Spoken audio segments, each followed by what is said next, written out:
little ones, the Sleep Manual Podcast. Welcome back to our podcast, The Sleep Manual. I'm Amanda and I'm here with Nikki, my little one's co-founder. Hello. We are a company dedicated to your baby and toddler's sleep. So if you need a hand with your little one's sleep, we'd love you to visit us at little-ones.co. We can solve any sleep challenges you might be facing. In this episode, we are going to have a chat about our own experiences as first-time mothers. What we did, what we knew or didn't know, and things we wish we had done differently. Yeah, it's time to open up about our own experiences, as this ultimately did lead to us creating little ones. So new parents, if you're a new parent out there, or if you're an almost parent, you don't have to go through what we went through necessarily. Maybe you can learn from our mistakes. We certainly learned from our own mistakes, the more kids we had. We're going to talk today about what we knew before we had our first babies, or perhaps in our cases what we didn't really know, what we thought we knew, how things were right after the baby was born, so how we went in those first few weeks and months, how did we learn or figure out what we were going to do and what we did, so what resources did we turn to, and then what we wish we'd done differently, and what advice we would now give our younger selves, which of course is advice that we also can give and do give frequently to all you out there. So let's start at the start, Amanda. So actually, for reference and context, my own children are, my eldest is 12 and a half. So that's actually freaking terrifying because she's on the verge of teenager. She's on the verge of this whole new person, and it's very different. It's different at this age, especially for girls. And I feel like I'm almost back in first-time parent territory with her at this age because I fully know how to parent a child. I'm not sure I really know yet how to parent a tween or a teenager. So she's 12 and a half, was my first obviously. Then my son is almost 11 and my baby turns 8 tomorrow. And my youngest, which is the similar age to Nikki's baby, so my youngest is also 8 years old. The two of them were sort of the reason why we started Little Ones. They're the Little Ones babies. They are the originals, the OGs. And then my oldest is 9. She's 9 and a half. So another reason partly why we started Little Ones was because of the age gap between my children is only 18 months. So having an age gap like that means that you have to have your first baby sleeping really well because you're either pregnant or have a newborn when you've got to get it sorted. You've got to get it sorted. You can't have your baby, well, your first, in bed with you and, you know, disrupting your sleep or whatever. So we had to get things sorted. So she was my test pilot, and so we went from there. But let's talk about what we did know about sleep before having a baby. Well, I'll start. I knew nothing. I knew literally nothing. And I was in my late 20s when I had Michaela, and I was a fully fledged adult. I had a career, I had university qualifications, all of that. And yet, when it came to this, I don't know why I didn't know more. Like, I think I just thought you would know at the time what to do. And there's like 10 million antenatal books and courses, and you go to the in-person courses. And I remember we went to one at the hospital for a couple of sessions a couple months before she was born. But all they talk about, and they largely focus on, is breastfeeding, having the baby, and having the baby, and like what physically have the baby are available to you in the hospital, and what does this stage of labour mean, and to be honest, when the time comes, none of that is even in your mind. You're just listening to the midwives or the obstetricians who are with you at the time, because there's almost nothing you can do to prepare for the actual birth. But then once the baby's born, you just kind of go, what now? But so if we're talking about what did we know beforehand, it was nothing. And I think advice that we received at that time from different people was, the baby will just sleep the whole time, and they'll just sleep in those first few weeks because they'll be so tired from the birth. And it actually sounded really easy, and I was like, oh cool, well when the baby's tired she's just gonna fall asleep. I think I didn't even think sleep was an issue. And of course people say, oh, you'll never sleep again when you have kids, and you hear that, but because there's no context or frame of reference, you have no prior experience of what that's like, aside from on the weekends when you go out partying, but it's just not the same.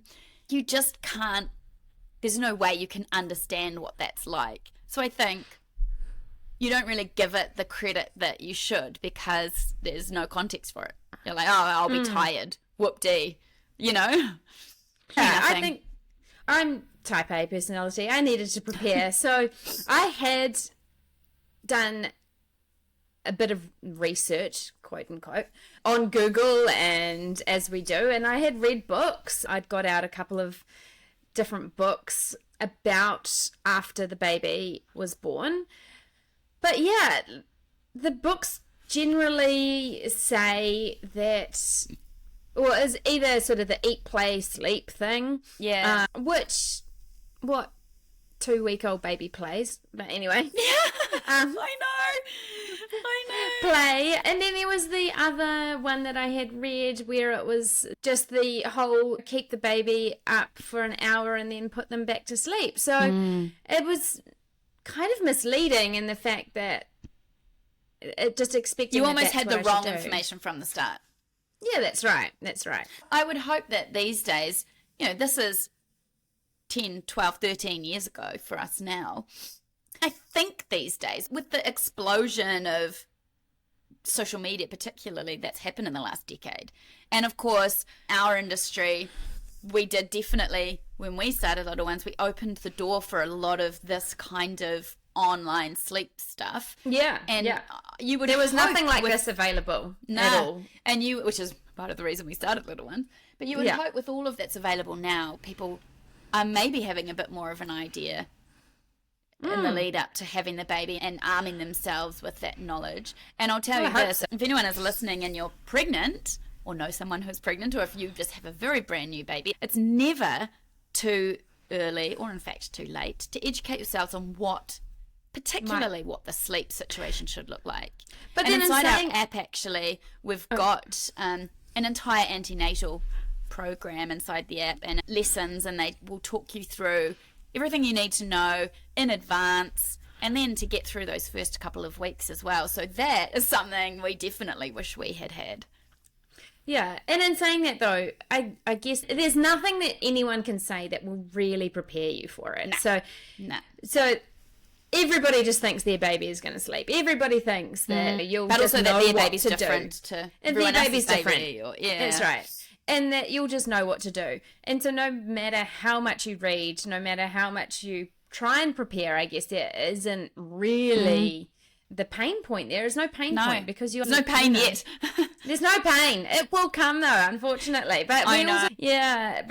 And then that is when you need to arm yourself with the knowledge. And unfortunately, it's probably when you're so tired and you just can't even cope and over it. Do you know, I often think, and I've written about this before, especially in this stage when you're preparing and you're pregnant and in the lead up, especially as a first-time mother, I think about the olden days, not when we were first-time mothers, not that olden days, oldener days than that, where the child was raised by the village and all of that, and we were all the women together, and there was the sisters and the aunties and the cousins and the grandparents, and you were heavily involved in the lives of pregnant women and babies right from when you were a child yourself. And you were around women and babies, and your aunties were giving birth, and you were helping look after your little cousins or your own siblings, and you were constantly surrounded by that knowledge. And that's something we're missing these days. We've tried to recreate based along that whole idea of the sharing of that womanly knowledge, I suppose. But that's missing. And the other problem is we're so used to these days as women, we're having babies a bit later in life, so we've usually already got a career established. We're used to being independent and successful and being able to do it all ourselves, and that's awesome in one part of our lives, but when it comes to something like this, we just think, you know what, we can do it. We're women, we're amazing, we can do anything, and we try to. And that's sometimes the problem. We think it's weak to ask for help, and why wouldn't I be able to know how to do this? I'm a woman, I'm having a baby, it's natural, I should be able to do it. But I think our biggest advice to any woman is ask for help. Yeah, find someone you trust, find someone whose advice you understand and you trust, and go with that, I think, is my biggest tip here. So let's talk about how things were right after the baby was born. What help we received and how they slept and all things literally right after the baby was born. So I'll talk about this one because my first actually just slept. She was a sleepy baby. So I thought things were going really well. Really well until about, when was it? It was like things started getting bad at about 4 weeks, and by 6 weeks, all she did was scream. All she did was scream all day, every day, and at that point we ended up having to go to a pediatrician. But that's another whole story. And so the help that we received, I think the biggest thing was actually the midwife that I had at the birthing clinic. She was pretty amazing, and to some extent we had a midwife who gave quite good advice that came to our house for a couple of weeks after the baby was born. She was just so practical, and I think I really enjoyed that because everybody is all about the feeding and you've got to breastfeed, and it's almost like rammed down your throat that you have to breastfeed. And this midwife said to me, who cares? Just give her a bottle if she's hungry, like it doesn't matter. She just has to be fed. And she was really practical. And she even said to me, I think it was her second or third baby. She had been in labor for like 48 hours or something. And she was just so exhausted. And she said at the hospital, I'm too tired to feed this baby. Can you please get me a bottle?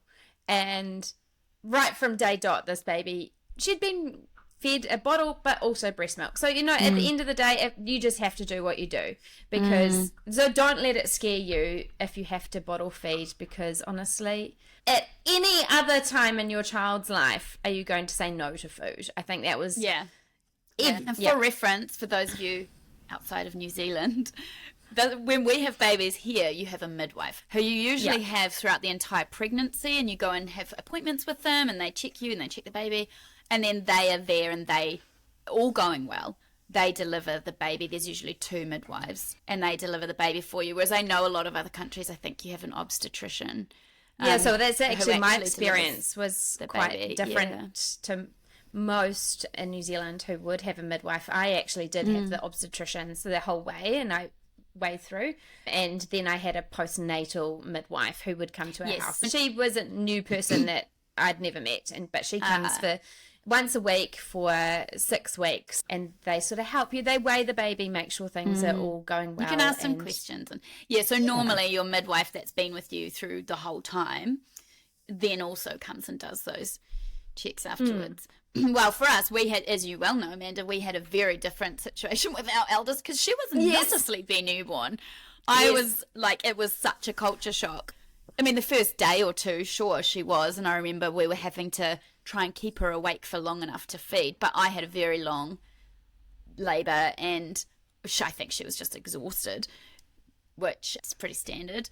But then after that, and I remember it coincided with my husband, we'd come home from hospital, my husband was going back to work, my mum who'd come up at that time, she wasn't living in the same town as us, she'd come to stay with us, she went back home, and it was like cataclysmic because I had this little baby. So she was maybe 5 days, a weekish old, and she just did not sleep at all during the day at all. Like, I remember one day, and this is so horrific because she would have only been about a week old, she was awake for 5 hours non-stop, and I hadn't had a shower, and when it's your first baby, I was like, can I just put her down somewhere? It sounds so stupid, but I didn't know what to do with her.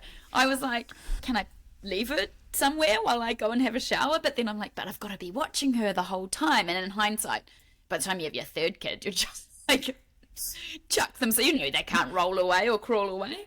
But I really struggled, and I had zero idea about awake windows, like none. I had no idea about overtiredness. I had no idea. I had some swaddles because someone had given me them, but I didn't know how critical they were to helping them sleep. I just had no freaking idea. And then obviously because she was so overtired during the day, she slept crap at night, and it was hot because she was born at the end of summer here, and it was just horrific. It was so horrific. And I was Googling, and then I was like, something's happening, and I'm Googling everything, and it's telling me she's got reflux if she's not sleeping, and it's telling me she's got this and that, and the witching hour and all these things. I'm going, yeah, that's right. And I'm going, oh my gosh, she's got all these things wrong with her. And I'm not actually sure anymore. I can't remember exactly how I found overtiredness. It might have even just been on Google. But suddenly when I started reading, I was like, oh, hang on.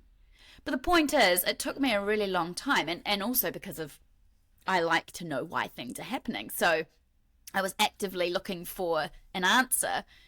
But it's sad now that I think of it, that I had to sort of sift through all of that and go through all of these, oh my goodness, my baby's got this, my baby's got that, and what's wrong with her, and it's not normal, and all of this kind of stuff as to what was actually going on. But once we sort of started taking some steps in the right direction and not letting her stay up, and I didn't even know you had to actively settle your baby to sleep. I thought they'd just fall asleep. I'm like, she'll just fall asleep when she's tired. Why wouldn't you? I do. And then no, just nosy little thing. And she's looking at the musical mobile that I had because, you know, baby stores tell you to get a musical mobile, so you get one. And she's staring at that and not sleeping. And of course she is. What an idiot. But it was unbelievable. I remember sleeping Millie in our lounge in the bright lights in the middle of the day. Because everyone was like, oh, you know, you can sleep them in the bright so that they'll get used to napping in the bright lights. I'm like, hello. Yes, she actually would sleep. Yeah, but as a newborn, they will anyway, won't they? Up until like 8 weeks. And then all of a sudden, she just started only sleeping for half an hour at a time. And lo and behold, put her in a dark room, 2 hours. So those are some of the things that we did wrong. For sure, yeah, our poor first children. Somehow they survived. They were the guinea pigs for sure. And I'll tell you what else I did wrong. But then I just think about her whole journey, this poor child. When she was going through that 4-month sleep regression, I didn't even know what that was. I didn't know why suddenly we'd started to get on top of things and it just got all haywire and she was waking all night long. And I got some terrible advice from actually like a healthcare provider. A nurse, in fact, who told me at the time to do this form of sleep training with her where you basically just leave them to cry and you check on them verbally or whatever it is every 15 minutes and you extend that time out. And you know, she was like a 3 or 4 month old baby. And I tried it for one night because I was like, all right, if this healthcare provider's told me this, it must be decent information. And it was so horrific. And we would never give that advice. No, I guess, and certainly not at that age. Not at that age. Out of context and out of context. She didn't once say how long are her naps during the day, or is she still how swaddled, is she sleeping? Or is she getting cold, or how is she falling asleep? Like there was none of that. It was like you need a sleep trainer and you have to do it this way, and it's the only way that works, kind of thing. And it's just the wrong way around. Yeah. This is the thing. This is how I had started figuring out quite a bit about Millie's sleep. At once, between about 5 and 6 weeks, I had started figuring out that she needed to sleep less, actually, at this point, because so many things were going on with her. She did actually have bad reflux and things. However, knowing what I knew from my degree, I had to start ruling things out. But the only things that you can rule out are things that you can control. You can't control reflux. You can't control the unknown because you don't know what it is. But the things you can control are their feeding and their sleeping. So I started figuring this out. I was monitoring her naps. I was writing down what time she was going to sleep, writing down how long she was awake for, all of these things. And I had worked out that she was sleeping the right amount, but she was still so unsettled. And so once you can start ruling out that you do have all the environment right, they are settling to sleep well, and all of these things, once you can roll all of those out first, then look at the other things. And this might be where you have to sleep train. But you have to start with the things that you can control first, because you should definitely not start sleep training if you don't know if they're sleeping well in the first place, or if they're sleeping the right amount, or all of those things. So, or what's actually causing the wakes. Yeah, for sure. If your baby can't settle themselves to sleep and they're 8 months old, then yes, this will be what is causing the wakes. But look at all of the other things first. This is sort of leading to us talking about how did we learn or figure out what to do with our eldest. You know, like you've said, you started taking note of it all yourself and going down that route of figuring it out on your own. And at this point, I was also helping about 8 other friends in my coffee group, because they had all started to come to me for advice as to how I was getting Millie to sleep with all of these other things that were going on with her. So at this point, I'm such a geek. I had at this point started monitoring all of their babies' sleeps as well. And what was going on. I had like multiple test subjects at this point. And needless to say, there were some people in our coffee group who were doing one way, and then there were the other group of my friends, or not group of my friends, but the other ladies who were sort of following what I was suggesting to do. Lo and behold, the ones who were not doing what I was suggesting, they've either had only one baby or they've had another baby, but like 4 or 5 years later. All of the other ones, years later, all of the other ones who had their babies sleeping well from a young age have all got like 18 months, 19 months, maximum 2 years in between their babies, and have had 2 or 3 children. So yeah, I was helping out. I was writing down what was going on with all of their babies, figuring everything out. I had quite a little group of people that were asking for help, which was cool. But I suppose also at that time, and definitely for me, Google was basically the only source of information that I had. And even then, you know, you've got to sift through a lot of stuff until you find, and how do you know what's right and what's not? I remember even trying to go through nap transitions. You don't know anything about that, and I'm Googling, when does the baby go down to one nap? And it was just a lot of experimenting and figuring out. And I constantly felt with my eldest that it was like 2 steps forward, 57 steps back. Just about the whole time. You were always on the back foot. There was always something that you didn't know, or once you knew it, you were like, right, I've got it. Something's and then changed. In a month's time, something changes, or they start solids, or they're dropping a nap, or they start crawling or walking, or there's something that just throws everything out of kilter, and you're back to square one. And that's how I felt just about the entire time that I was parenting her. And I've talked before about this example, how she was an early waker. So she would wake at 5 a.m. So I'm thinking this probably started, I want to say, around 6 months old. And I can look at it now and know exactly why it would have happened. And at the time, nothing that I was reading was saying, look at her naps, look at her awake windows, look at how long that first nap is, you know, which is... Look at how much she's sleeping during the day. Yeah, exactly what would have been causing that early wake. And an early wake quickly turns into a habit. It's a very easy habit to form. It's the worst one. And we honestly had that early wake with her for years. I'm not even kidding. I want to say even when she was sort of starting school, she was still waking before 6 a.m. every morning. It was so locked in. Because also for the first couple of years, I didn't know how to break the habit, or I didn't know what was causing it. So I was unintentionally exacerbating it and encouraging and reinforcing it. And it's just things like that I didn't know what was coming next, you know. I barely knew what to do at the time, let alone what was coming next. And I think that's something we've been really careful of and then proud of in our sleep programs, is that we've got it covered. You can have a look at our sleep programs and they go from birth to 3 years. Or actually, in actual fact, the program goes till 3, but we have another book that then goes till 6 years of age. So you can read ahead. You can know exactly what your baby's sleep's going to look like next week, next month, next year, by the time they drop their naps, once they're potty trained, all of it. And it's that I think is so valuable, to know where you are now, but also where you're headed. So I don't think, when did you feel like you had nailed it, Amanda, in terms of you felt really on top of Millie's sleep? Oh, with Millie, so things were just horrific between about 4 or 5 weeks old and then 8 weeks. And so trying to figure out the medical side of it too. Yeah, so by 8 weeks, once we had her health under control, I was all over it. I was like, we're not going back. I was all over it.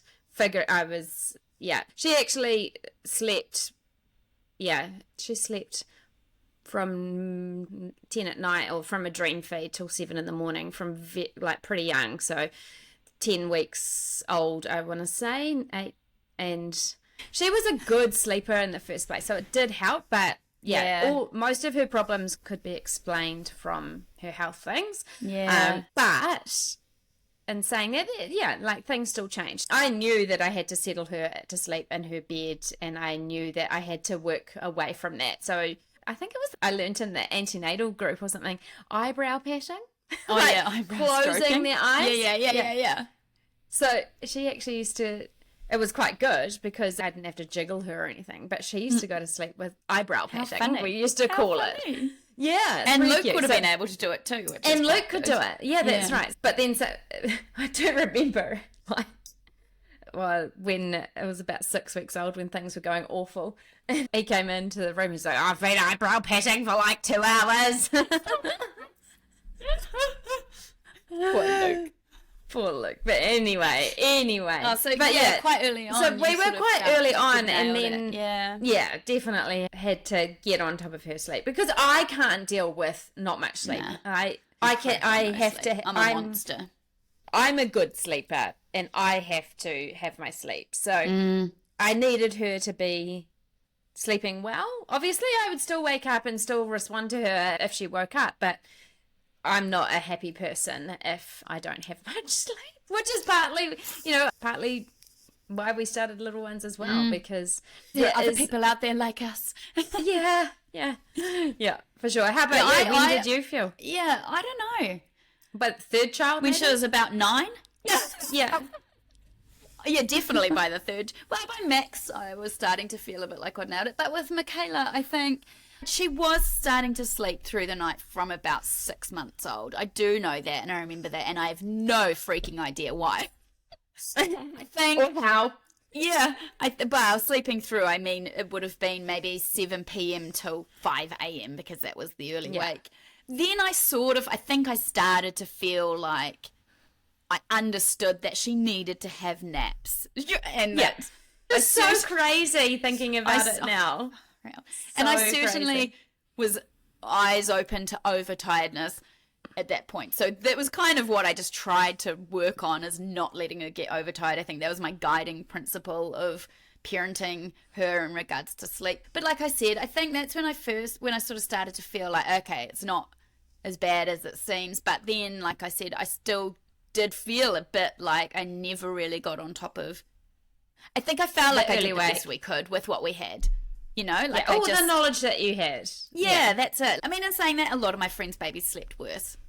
And I think just because of what I'm normal, like. Right? Yeah, that's right. Like, I'm the kind of person who needed to know why it was happening, and I was Googling everything and trying everything, whereas I know some of my friends fell into that it's normal that your baby doesn't sleep trap. So everybody else's baby's the same. Yeah, so they had 1-year-olds who were still waking every 2 hours overnight. And I mean, in that sense, I was really happy that my child was at least sleeping. It's an interesting one, when you sort of feel like it's clicked. Like I said, I don't know if I felt fully clicked with her sleep for a really, really long time. So then, Amanda, what do you wish that you'd done differently? Or, what sort of advice would you give to your younger self if you could go back in time now and be like, oi, young Amanda? Yeah. Well, I guess I did this with my second. I suppose we did. I was just much more aware of awake times, awake windows, because my first didn't have reliable tired signs. Probably because I was trying to put her down to sleep, because I was the opposite to Nikki here. I was so paranoid about overtiredness that my children were always undertired. Yeah, that was like Max. I did the same when I had my second for that reason. That was his problem. But with Mackenzie, I had her, and I know we only start our sleep programs at 2 weeks old, but day 3, I could not handle winging it anymore. So I already had started her on our sleep program pretty early on because I was like, I just cannot handle but to this. be fair, we have to have a caveat here that says our sleep program at that age is not a regimented sergeant routine. All it is working on age-appropriate awake times and an approximation of how long they should be napping for so that they get in a lot of feed opportunities. Is basically that's feed all opportunities. It is at that age. Exactly. Yeah. And that's probably something I didn't understand with my first, is whereas with my second, I understood it a lot better, was nailing feeding. I just needed to know what was going on a bit more with her because also I had an 18-month-old, which I thought at the time was like, she was so old, but looking back at pictures of her now, she was a baby too. Like, she was a tiny weeny baby. So I had an 18-month-old and a newborn, and I had to have them sleeping well, which thankfully they both had their naps in the middle of the day. They were both asleep for 2 hours in the middle of the day at the same time, which is how I managed to survive. So what would I do differently? For my first, I would have looked more at awake times, not try to put them down after an hour, because at 8 to 9 weeks old, or even 6 weeks, an hour is so not the right amount of time. They needed to be awake. Short. Yeah. It's way too short. And the reason why she was awake for 2 hours of eyebrow patting. So, in the middle of the night. Yeah, look at awake times, just understand more about naps, sleeps, and feeds, I think. And at the end of the day, like we already touched on this, the baby is coming at, no matter how they're coming out. We need to know about giving birth, but I feel like we need to know more about how to actually look after the baby. Yeah, I think my biggest thing I would change would be just to understand that I should have prioritized sleep, which I just didn't consider was something I needed to actively work on. And I think none of my 3 babies were sleepy newborns. They were all just like the eyes glued open. So they all needed active work. Like I needed to be really onto it to make sure their awake times were perfect. Well, the last 2. And swaddle and dark room and white noise, and I had to pull out all the tricks and get them at that awake time spot on and get them settled to sleep because they weren't sleepy babies. And that's definitely what I did the second and third time round, was prioritize their sleep almost above anything else. And that's something that you're just never told to do. You're told to prioritize feeding, and rightly so, but sleep is just as important, and sleep affects feeding. If they're not sleeping well, they're probably not feeding well because they're tired, they're fractious, they don't have the energy.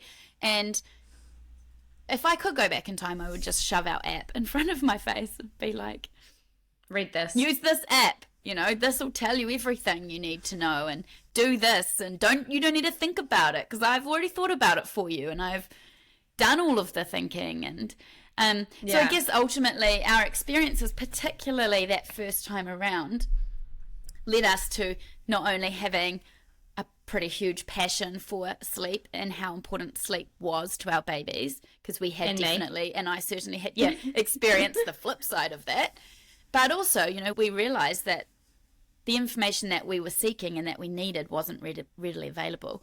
And so this fueled our desire to want to collect that information and those methods and find out more from experts and specialists and tie it all together and make it accessible to anybody who needs that same help that we needed. And I don't understand why that's not everybody, because it basically is. Yeah. We don't have that village anymore. For a reasonable cost as well. Like at the time when we had our first, or for Nikki her second, sleep consultants were becoming a thing, and they were a bit more just mainstream. Normally talked about. Mainstream, but they're $150 or $400 for a night or whatever, you know, like it is a cost. When we started Little Ones, this is what we wanted to make this information readily available at a cost that was an affordable price, an affordable cost, and also not just fixing one problem at that particular point in time, So a sleep consultant, which is what a sleep consultant did, is fix that problem right then and there. But things changed 2, 3, 5 weeks later, you know. So that with our app, that is what we wanted to convey is to actually give the information for the whole time that your baby is napping and sleeping and feeding. That's sort of what led us to Little Ones, and I think we did pretty good. It's been going now for 9 years. And, 8 years. 8 years. For little ones, 7 and a half, 8 years, something like that. Crikey. 8 Wow, years. yeah, since our babies were babies. Since our 2 babies were the babies. They are the little ones. Yeah. Yeah. Well, I think that about wraps us up, Amanda. It's quite nice and eye-opening, actually, to dive back into all of it and look at where we started as mothers, but then also where we started little ones too. And we just want to thank you guys so much for listening today. As always, we really appreciate it. Please don't forget to check out our other podcasts because we have so much more sleep advice and information. And if you do need further help from there, come to our website, littleones.co, or download our app, Little Ones Sleep, and we can guide you through literally any sleep challenge that you're facing from there, and we would love to. So we will hopefully see you on our social channels, back here on our podcast next week, and we will talk to you then. Talk to you later. This is Little Ones, the Sleep Manual Podcast.